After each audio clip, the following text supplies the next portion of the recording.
Okay, gentlemen, the biggest news that came up since we taped on Tuesday. Woo! Gareth, you were almost putting out a call to action. Vancouver Whitecaps, put up or shut up time. What are you going to do? Well, they put up in a big way with a pair of Canadian internationals. Richie Laria's loan from Nottingham Forest was announced, and I think you could hear the collective gut punch from TFC supporters all over the country when they saw that, especially, obviously, the city of Toronto.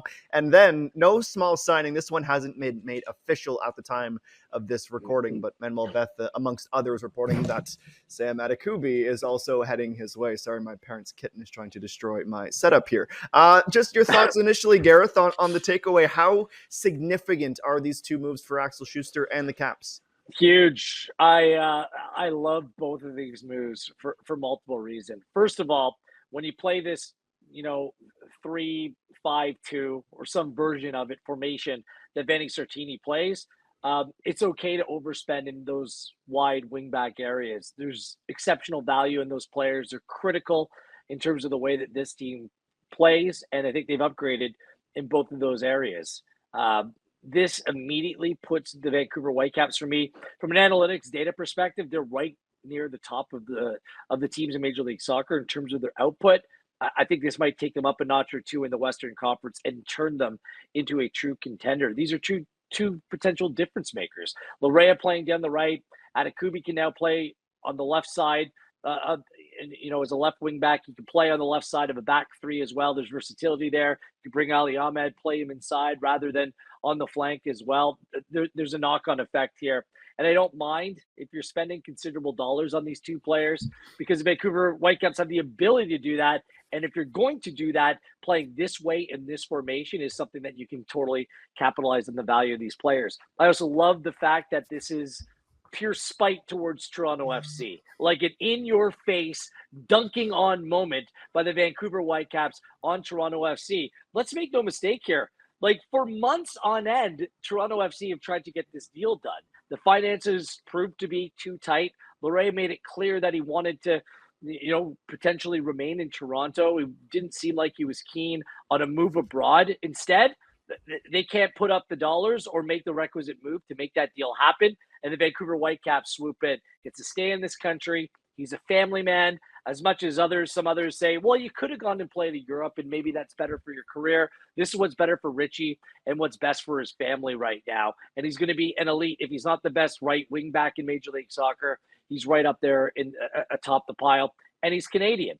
Same thing with Sam Adekubi. I mean, I think of this move, another player that could have stayed in Europe, but after what he went through with the devastation in Turkey, I can understand why a player and a personality like him would want to make the move back home in a place where he's familiar with. He came through the Whitecaps setup in a place where he can go on and thrive in this next step of his career as well. It's taken an incredible emotional toll, and sometimes getting back home, getting closer to family, and playing in a competitive environment, which the Whitecaps should do, is a real good move for him personally as well. So I think it's intriguing. There's the revenge element, or the competitive element against Toronto FC. Two really good players, two really good characters entering that team. And all of a sudden, ladies and gentlemen, across Major League Soccer, the Vancouver Whitecaps have entered the queue. Look out. These are statement moves by a club that it could have gone the other way if they didn't replace Gressel. Instead, two Canadian players. What a move. Well done. Oliver Platt. Yeah, statement move is right. And it's a club that we have sometimes accused of not making those types of moves and not having that ambitious mentality. And it feels like, compared to where we were a few years ago with the kind of balance of power in terms of the MLS teams in this country, it's been flipped. And now it's the Vancouver Whitecaps, and it's their turn to go for a title. And the symbolic importance of, it being a TFC player and TFC's best player, frankly, this season, that is the player that they bring in to strengthen their team for a title run here. That is obviously pretty obvious. I think even when you look at CF Montreal, like last season, we all knew that they had a team that could potentially go for a title.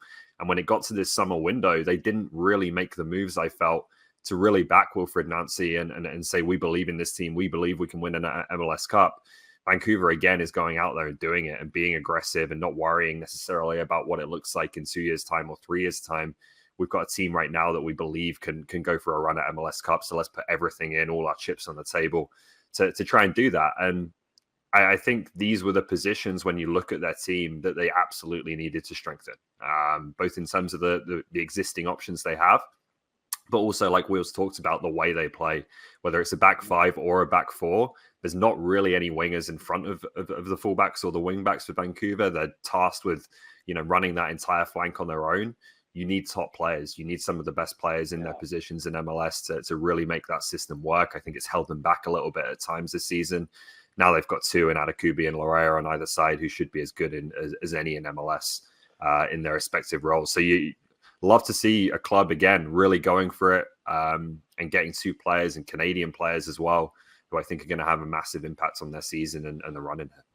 There's a little irony to this as well. Do you guys watch Curb Your Enthusiasm? Do you watch Curb? Not a ton, You but know, I might get Larry, this reference. Larry David opens up the Spite store, the Spite Mocha Joe, the competing coffee shop.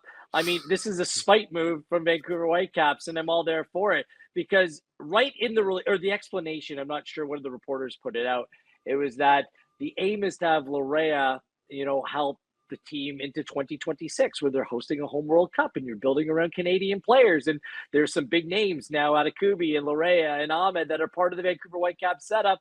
That's exactly what Toronto FC tried to do. But instead, Larea is not there anymore. Kay's being traded away. Akinola is being traded away. And poor Jonathan Osorio, it looks to be the last man standing with a bunch of what ifs. Spite store. Now, that being said, that also proves how difficult it is to execute that because managers change, the form of different players change.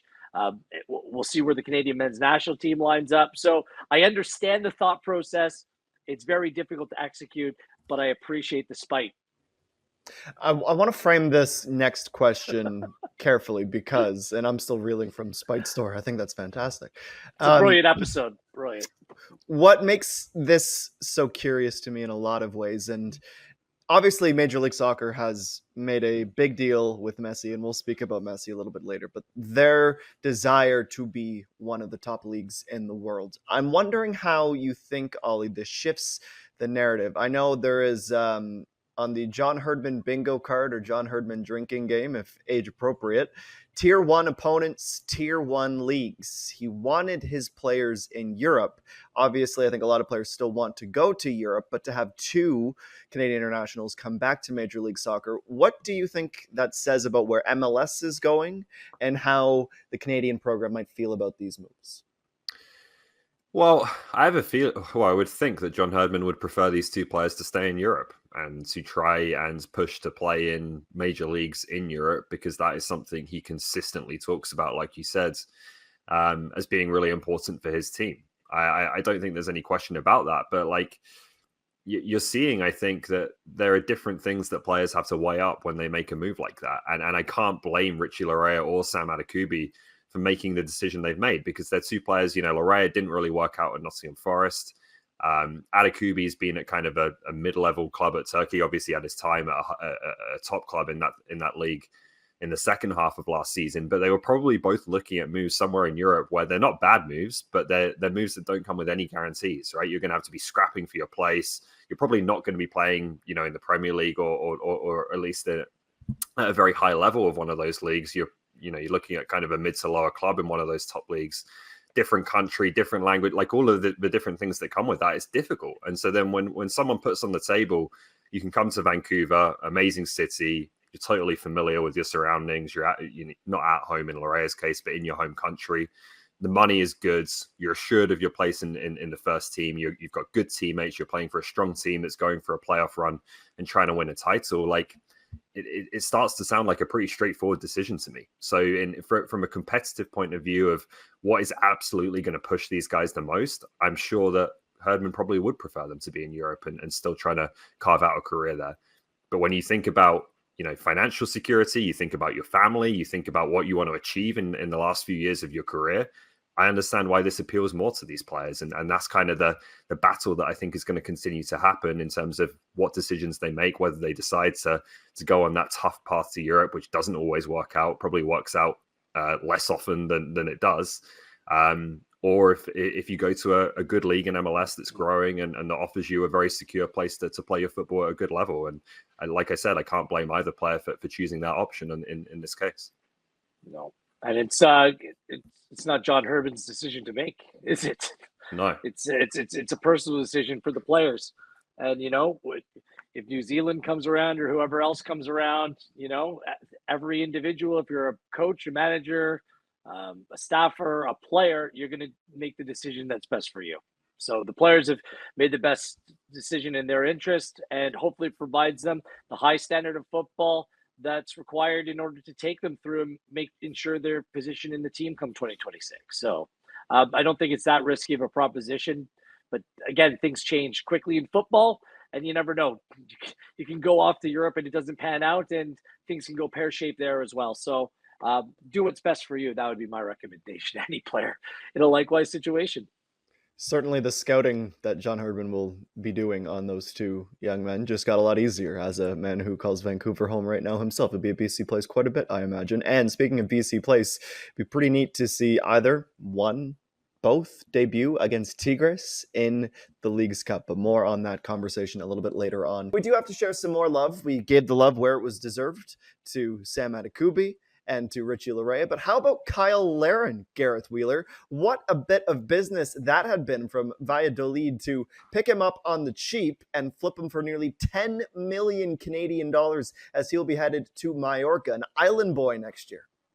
Good bit of business, and honestly, if you're to pick a good spot to play your football, Mallorca would be just that for personal and professional reasons.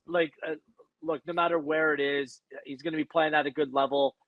It's a league that clearly he's comfortable playing in. What a move it was for Cyle Larin, making the move to La Liga in the first place. He's become a fan favorite in that market, and he's got his career back on track after a brief stint on the outside looking in at Club Brugge. So let's hope that he can continue that pace. It's unrealistic to think he'll be able to produce the way that he did in his last stop, but he still be a very productive player playing for Mallorca. Absolutely. Let's just hope he gets every opportunity and takes full advantage of it. Oliver Platt. Yeah, it's an interesting move. They had a really good season last year, finished 9th in La Liga, which was an overachievement. They'd been in relegation fight the previous year. They've sold their best player to PSG, so there's some pressure to fill those boots for Cyle Larin. Then they didn't score that many goals as it was last season, so he should get plenty of opportunities there. And some CONCACAF links at the club as well, with the American ownership and Javier Aguirre as head coach. So looks like it should be a good fit, and I'm excited just to see him keep playing in La Liga. Like you said, he seemed to take to the league so well last year. The full details from Fabrizio Romano as his update yesterday. 7.5 million euro fixed fee add-ons could take it to 8.2 million, which is nearly 12 million Canadian dollars. They paid just 1.5 million euro for him, and the contract until June 2028. That's nauseating a little bit to think that far ahead, but brilliant job for Cyle Larin. Be an old man. Very well deserved. I'm going to be an old man. That's how far. That's a lie. Future. That it's a huge lie. I might be 32. Yeah, 32 years old in 2028. You're doing well, young man. I'm already graying from dealing with Ollie on a regular basis. 32 in 2028.